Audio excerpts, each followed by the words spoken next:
Hello everyone and welcome back to TowerGate. It is TowerGate day number 852, 852, July the 29th, 2019, Monday. Thank you so much for tuning in.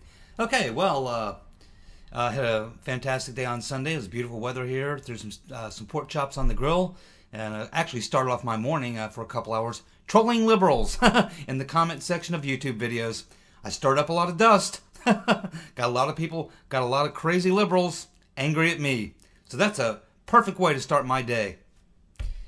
Well, we have a lot to cover today, so I'll have to move quickly. And of course, we'll get to the winner of the Dumbass of the Week. I think we all have a pretty good idea who that's going to be, but it was actually closer than I thought because there was stiff competition in the swamp. But probably the biggest news that came out yesterday on Sunday was when Trump tweeted out that the rumor that we heard that Dan Coats is going to be leaving was not just a rumor. It is true. Dan Coats is going to be leaving on August the 15th, about 2 weeks. He'll be gone. Thank God. And even better news, the person who's being picked to replace him is John Ratcliffe. That would be fantastic. Fantastic. John Ratcliffe.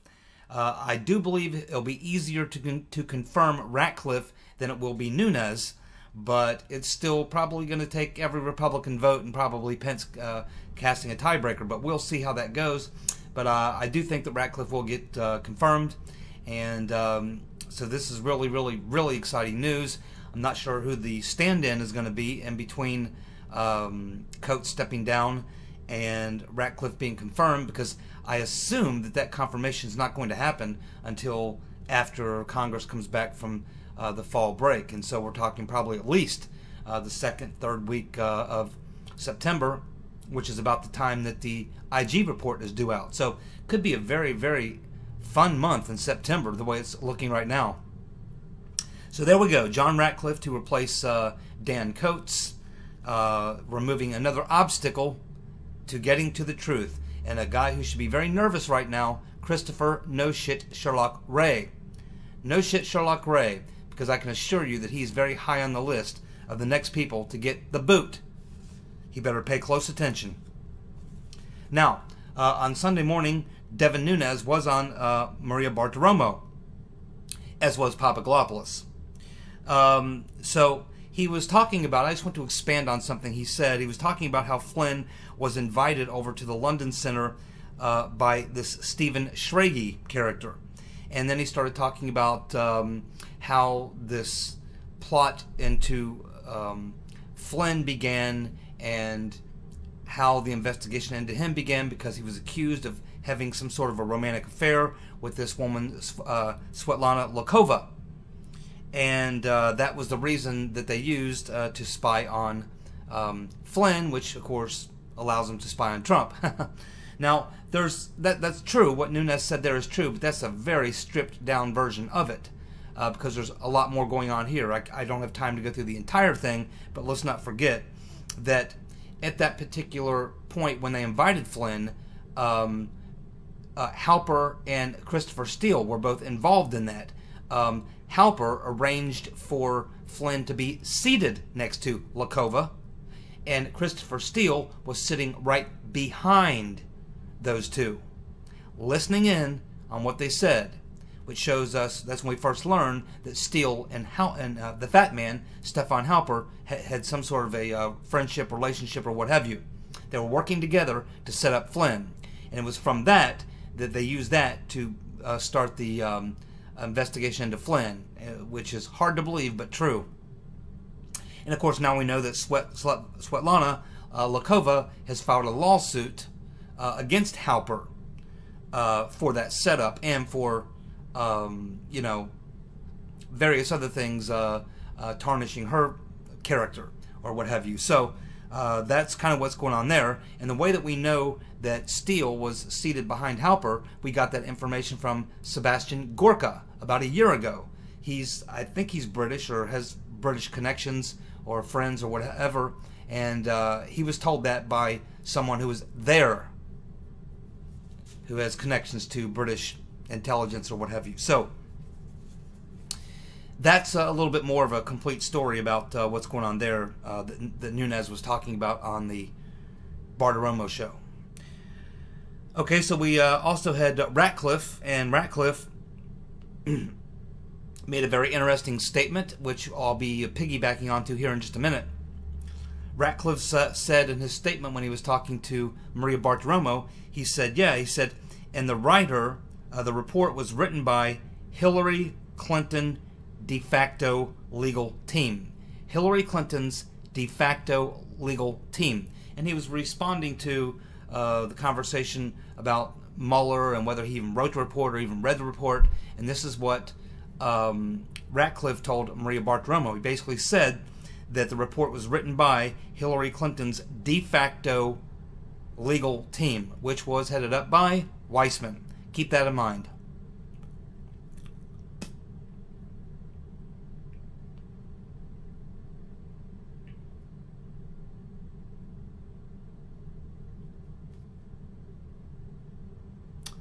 So Weissman, we're going to be doing a very deep dive on Weissman. A lot of people know a lot about Weissman. We've all heard about a lot of things about his previous career as a prosecutor and the Enron case and all these other things he did, and that's all true. But I want to get into the other part of it, which is focusing a lot more on his role in Spygate and how he first got involved and who he was dealing with and all these other things, because it's becoming pretty obvious to me that the Right Reverend Clinton used many intermediaries to pipeline her garbage into the FBI, the DOJ, the State Department, and all that. We all know some of that. We've gone through all that.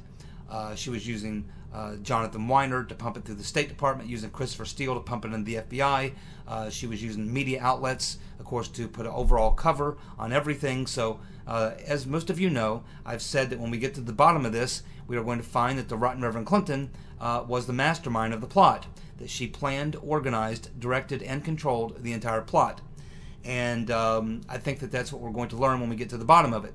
And I've made numerous videos about that. I want to focus a little bit more now on someone who we've never really thought about before, but now it's starting to become a little bit more obvious that this individual had a lot more to do with this whole thing working for the Right Reverend Clinton than what we may have previously thought. And I'm talking about Andrew Weisass.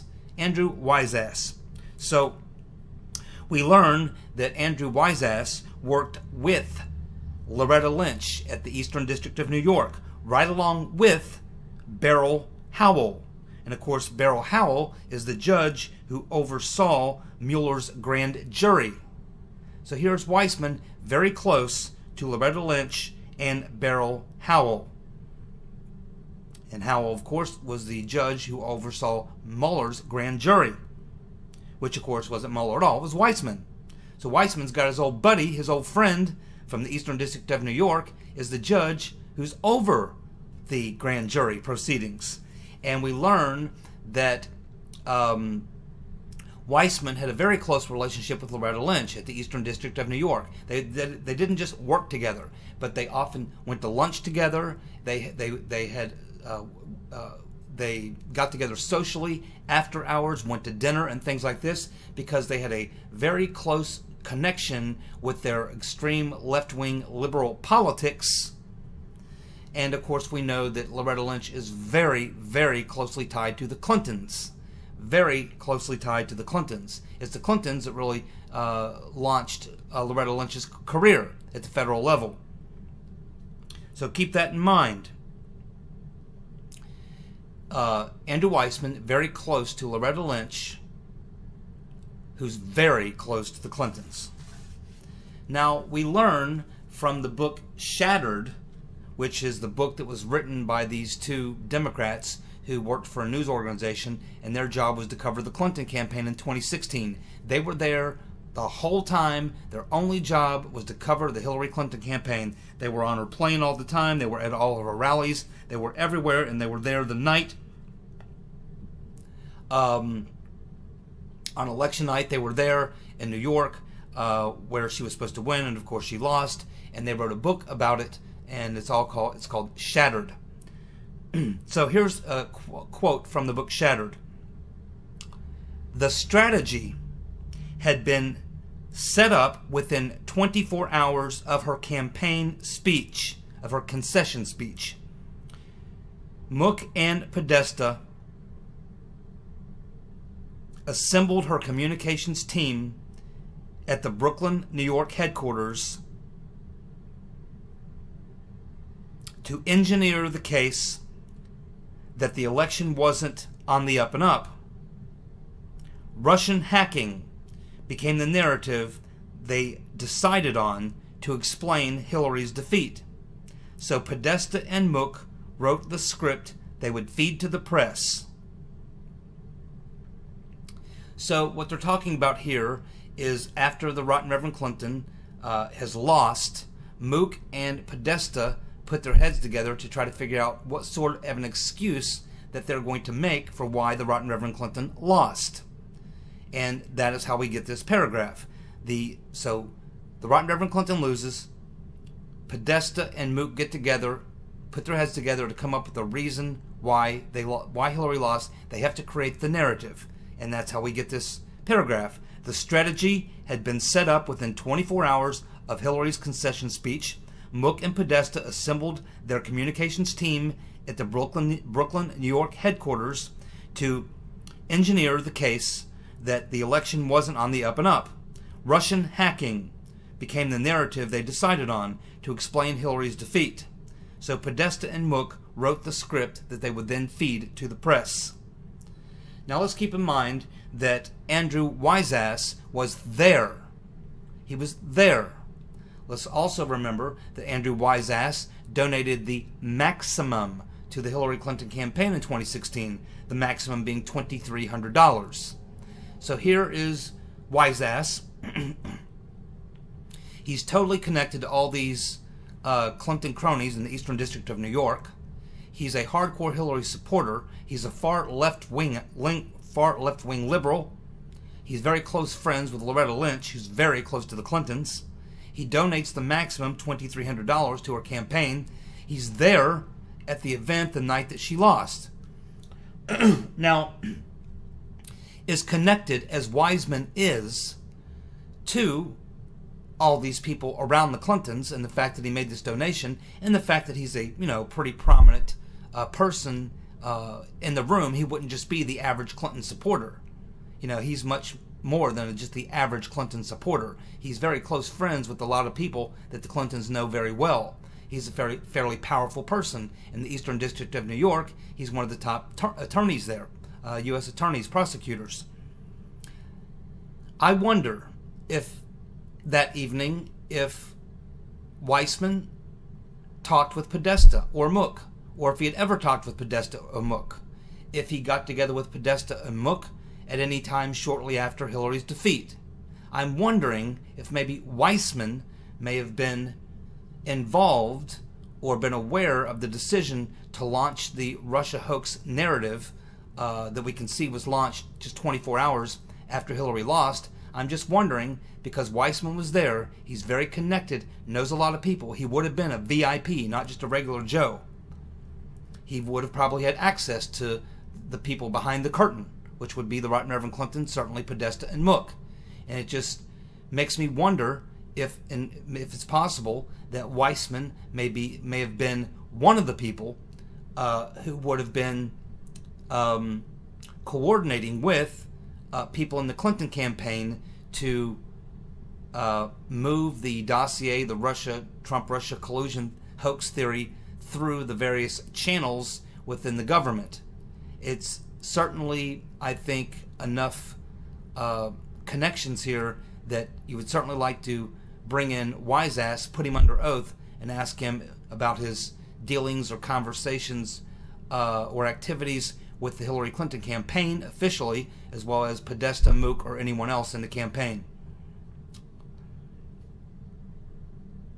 We know that Andrew Wiseass was told by Bruce Orr prior to obtaining the Carter Page FISA warrant that the Steele dossier was paid for by the Rotten Reverend Clinton. So Weissman at this point is the top DOJ prosecutor in the White Crimes Division, mainly focusing on crimes of bribery, money laundering, and things like that. He's the top guy there. And Bruce Orr is right down the hall. He's the number 4 man.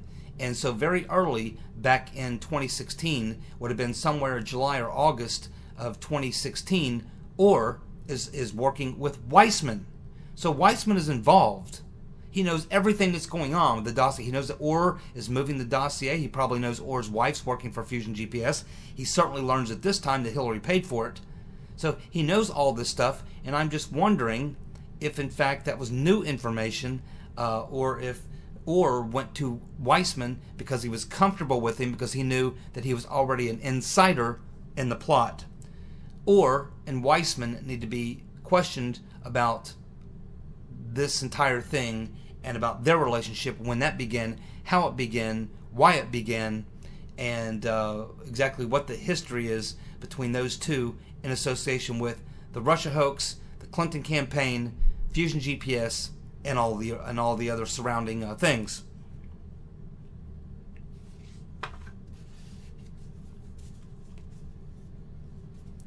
Now,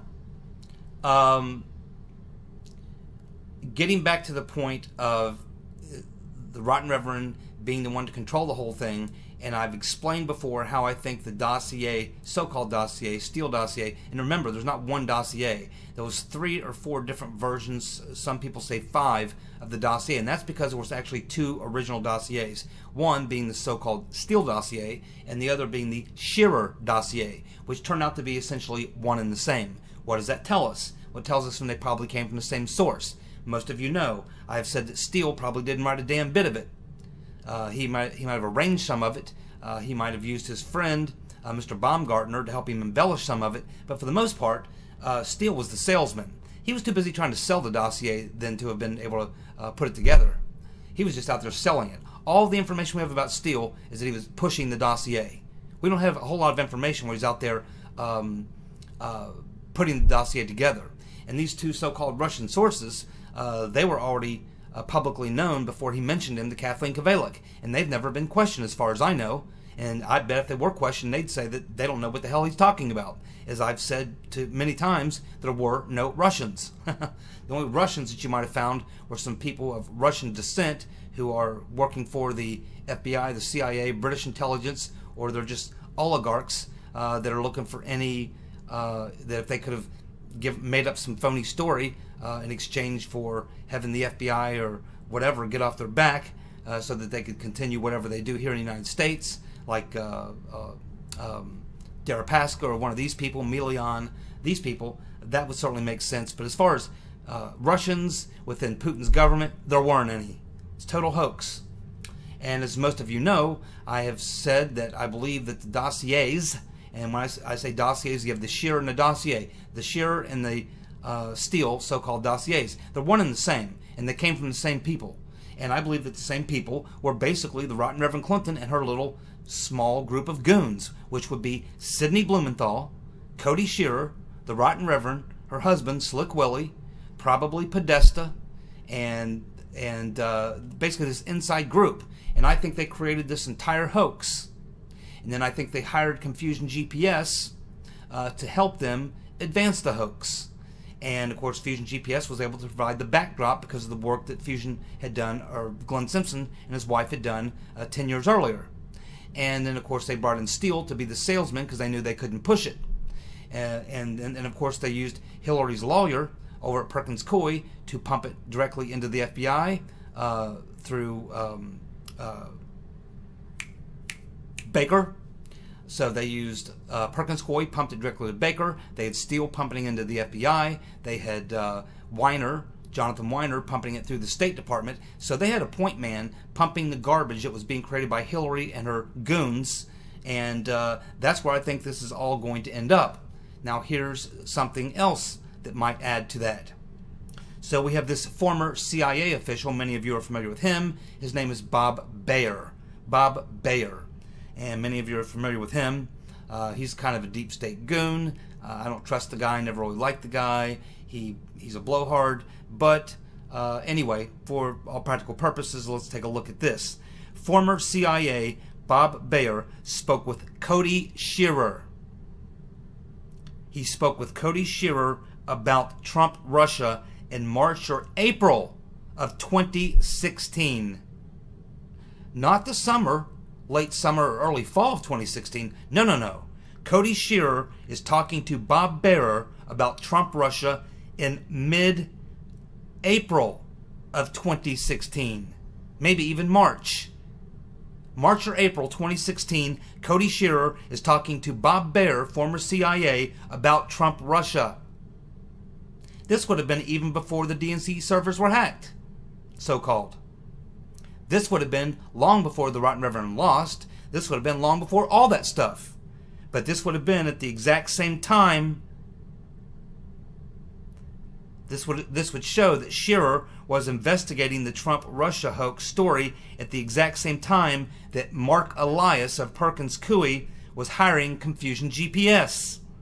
In the exact same time that Papadopoulos was being framed by people in London, several of whom we know are friends or associates of Clinton. We also know that Cody Shearer knew who was funding Fusion GPS work on Trump. He knew it very early on.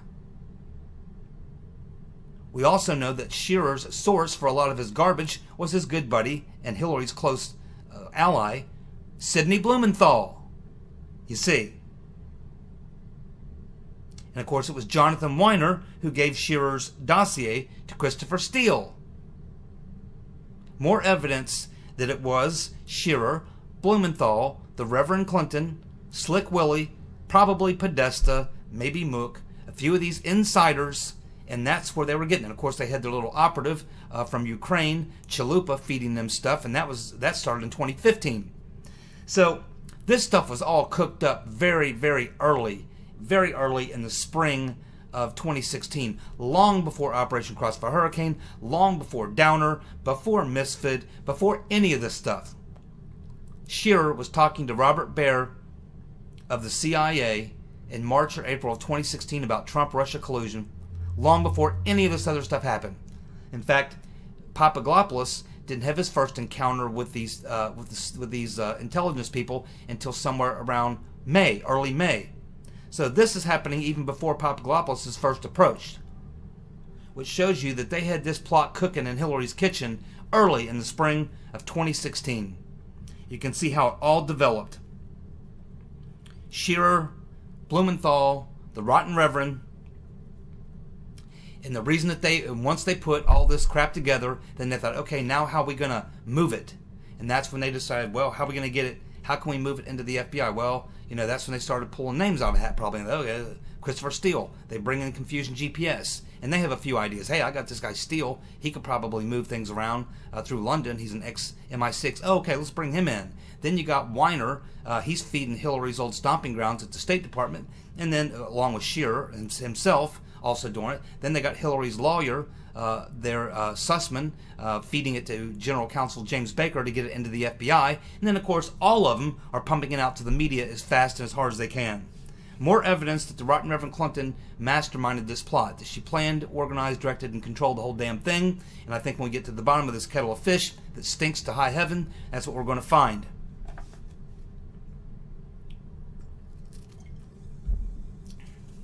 Dumbass of the week. Well, I was a little surprised. I actually thought that Uncle Bob, the drive-by executioner, would just run away with it, and he pretty much did. I mean, he still won by 7 votes, but second place finisher, well, deservingly so. Made it a race for a little while, but in the end, Uncle Bob pulled it out pretty well. So let's go through the votes for Dumbass of the Week. Okay, Lori Holt. She went with Mueller, the space cadet, along with Nadler and Schiff. Very well done, Lori Holt. Give that woman a prize. Internet Privacy Advocate went with Uncle Bob, the executioner. He didn't even need a second and third pick. Regina. She went with Omar, Nadler, and Pelosi. Well, she actually listed about 5 or 6 people, but I can only do 3. Those are the first 3. That's the ones I took, Regina. All good guesses, though. Peter James. Peter James went with Uncle Bob the Executioner. Omar, for that comment she made about needing to fear all white men, because we commit all the crime in the country, right? And, of course, Nadler. He already did Mueller. Mueller was his first pick. Nadler, the Penguin. So there you go. Peter James goes with Uncle Bob, Omar, and Nadler, the Penguin.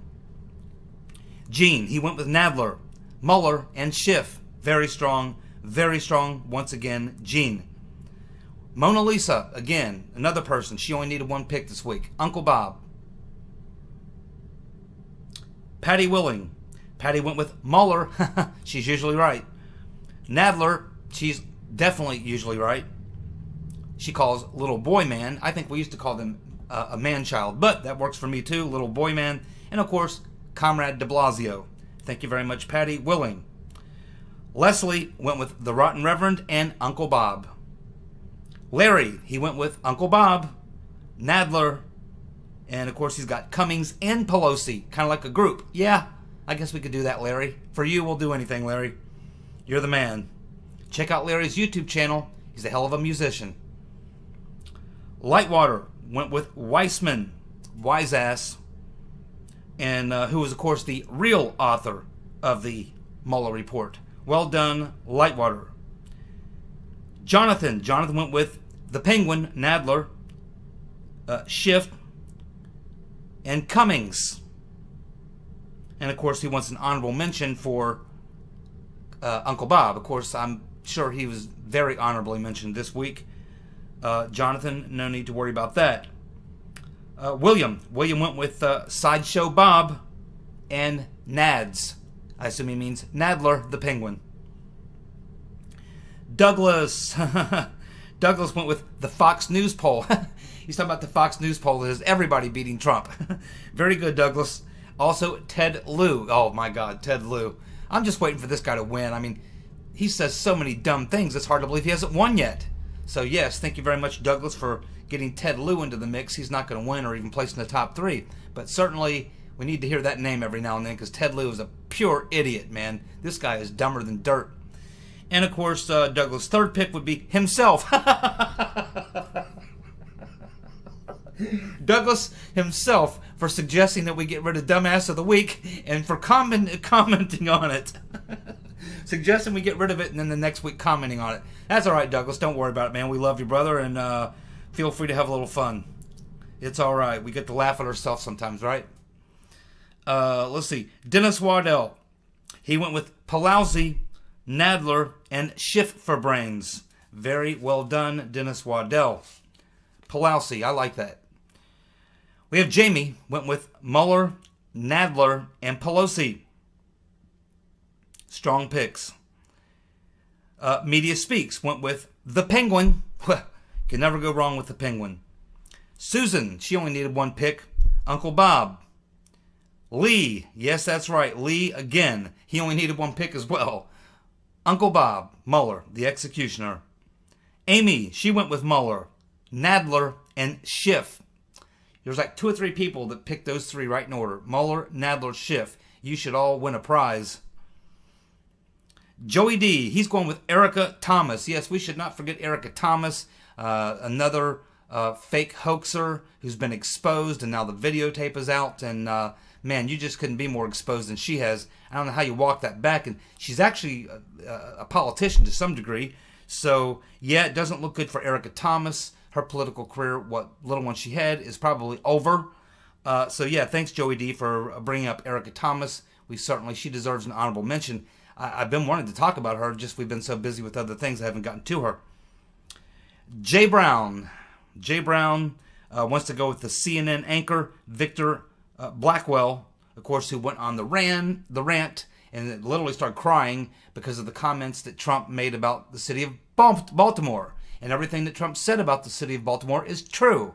And his tweet was based on a news story he had just heard that was being covered on Fox. They interviewed the person who wrote the story. And if you go and just Google Baltimore, poverty, Baltimore crime, Baltimore corruption, Baltimore rats, Baltimore rodents, Baltimore roaches, any of that kind of stuff, you will find dozens and dozens and dozens of articles. Baltimore is a shithole. It has been a shithole for a long time. They've had 3 or 4 consecutive high-level politicians in the city of Baltimore run out of office, charged with crimes, high-level crimes, bribery, all kinds of corruption. It is a horribly corrupt city. It is a dirty city. It is a high murder rate, one of the highest per capita in the United States.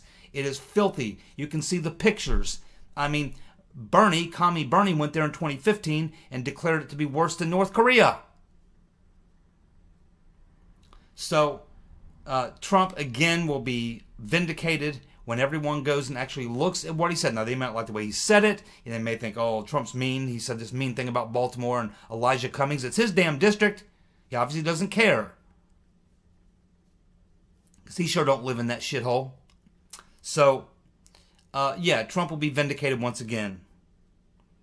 Thank you very much, Jay Brown. Oregon, he went with Uncle Bob. Nadler? No. Oregon. Oregon wants Mueller, and Mueller. I didn't know whether to give him 3 votes or 1. He didn't need 3. He won anyway. He won even if I didn't only given him 1. I think I only did give him 1 here. I could have given him 3. But anyway, Oregon goes with Mueller. Yeah, you better believe it. Judy. Okay. We have Linda Martin. Linda Martin. She goes with Uncle Bob, the Executioner. Seemed to be the popular choice this week for the first pick. And then, of course, we have Miss Tree. Yes, we love Miss Tree. And still waiting for that stealth at Jeff Sessions. And Mueller, the white hat. Rodenstein, the white hat. They're all white hats.